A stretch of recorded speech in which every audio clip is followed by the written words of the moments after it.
I recently went to Armenia and visited the site known as Carahunge, also known as Zorat's Kara.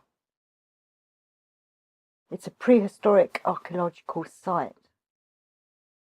It's in the Sisian Syunik province of Armenia. It's regarded as Armenia's Stonehenge. And what I found quite interesting about it is that Stonehenge in England is so many miles to the Egyptian pyramids, and apparently that distance is also the same between Carahunge in Armenia to the pyramids. So one wonders if there's a link there. And there's also stories that England's Stonehenge was made by Armenian people many, many years ago. And Armenia is, of course, the land of stone. Like travelling through it, I was just amazed at how much of it is actual just boulders, rocks, stone, and they have a close affinity to the stones and work with them and have done for many, many, many, many years. And probably before Christianity came to Armenia, they probably were, in a pagan way, related their religions to stonework and stones, standing stones. This site is surrounded by tumuli, which I'd love to see excavated. There's small man-made hills all around it. And Carahunge is on a flat piece of land, but then around that are giant mountains. So that, again, is surrounded by mountains, and it's surrounded by a tumuli. I think they said there was 222 stones, which I thought was quite a magical number. Or 222 stones that have been excavated so far. It seems to have an alignment with the sun, with the solstices, with the equinoxes, and with the moon. And you'll probably see in some of these pictures that there's 4 stones that have holes in them. And they seem to align to certain sunrises with solstices. And I think if you look the other way, will probably be sunsets. So some of them are quite strange. They're not great big blocks like Stonehenges. They're more naturally shaped and all different. And they have avenues like Avebury. There's kind of a twining serpent type avenue to the centrepiece. It seems to be a central circle in the middle, though from what I remember, it would seem like more like a semicircle. And there's a north arm and a south arm or pathway.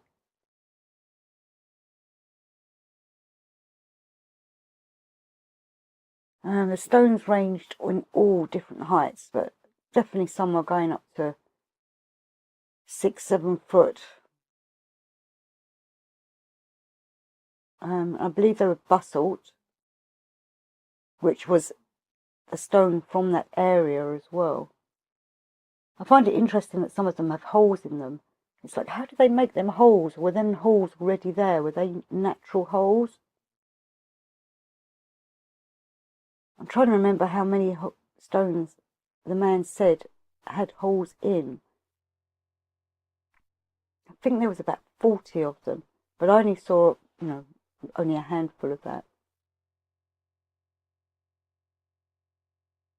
It's often regarded as an astronomical observatory. And I definitely felt that there was something to do with the sky and it, especially with the way it just, all the stones looked to the skies, even though those mountains were around them. I know they got in touch, the archaeologists, with Hawkins, Gerald Hawkins, the archeo-astronomer. And he said that it was very much precise calculations. As usual, we can't pinpoint an exact date on these, but they've got to be thousands of years old. I've just remembered that they said that one of the, I think it was an astroarchaeologist, said that he could date it to the 6th millennium BCE. And I know Gerald Hawkins said it had the same comparisons, I suppose, with Stonehenge, in that it had the same calculations and was built on the same numerical order.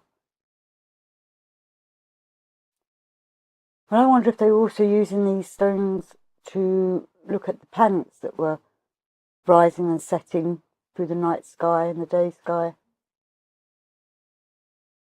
Also, lots of petroglyphs were found in this area.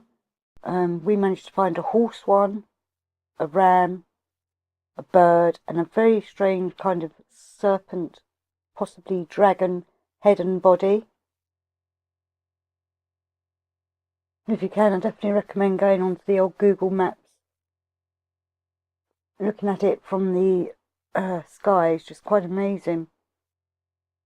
You can see a few more of the tumuli that I was saying about. And there's said to be a temple underground. So we never got to have a look underground. That would have been interesting to see. I bought the little book about it that's available on site. It's not too much information, but it is interesting that they do say that they think there are 17 stones to watch the sun, including sunrise, summer solstice, winter solstice. And they have what they call sunflower stones, which are the ones to watch the summer solstice. And I find that quite nice. Sunflowers are my favourite plant. And also, as we travelled through Armenia, there were sunflowers everywhere. So there's definitely some link between sunflowers and standing stones, which obviously are all linked to the sun. It also says in this little booklet that there's stones to watch the winter solstice and the sunrise and sunset on the equinoxes. Apparently there are 14 stones to watch the moon. I wish I could have stayed there longer. I only had an hour or so there. But I'd love to go back and perhaps even spend the night. That would be interesting. Now, I did find it interesting because a lot's been coming up about the Swan Star constellation. And in this little booklet it says that the mathematician Varadian has discovered that the Stonehenge stones arrangement, which is the Carahunge ones, repeats the arrangement of the Swan constellation stars. You can see the wing and the head and the tail of this swan. Now in some cultures it's a vulture, in some it's duck. So with an east-west alignment, it can these stones look out over to the sun rising and setting. It would be amazing to see something like that, the sun rising through the holes in the stones. I need a time machine to go back in time and see how these were all used. I said, yeah, it was a square underground structure, which is at the front, well, whether it's the front, where the circles are the stones are supposed to be in a circle in the curve. I'd like to have gone in there and had a good look around.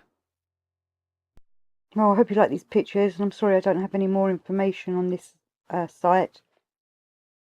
There is a website apparently to Carahunge, which I believe is just www.carahunge.com.